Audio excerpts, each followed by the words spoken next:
Alam mo ba na minsang ninakawan ng Philippine Airlines ng milyong-milyong piso? At hanggang ngayon, wala pa ring linaw kung sino ang may gawa. Taong 1971, mainit ang panahon pero mas mainit ang tensyon sa loob ng opisina ng Philippine Airlines sa Maynila. Dumating ang araw ng sahod, isang bag na may lamang 1.5 milyon ang i-deliver. Sana para sa mga empleyado. Pero sa hindi inaasahang pagkakataon, nawala ang bag, walang putok ng baril, walang basag na salamin.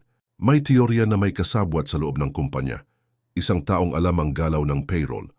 Alam kung kailan darating ang pera, alam kung saan idadaan, at higit sa lahat, alam kung paano makakatakas. May iba pang hinala, organized crime daw. Professional, malinis, tahimik, walang bakas. Pero hanggang ngayon, walang nahuling suspect. Walang naibalik na pera.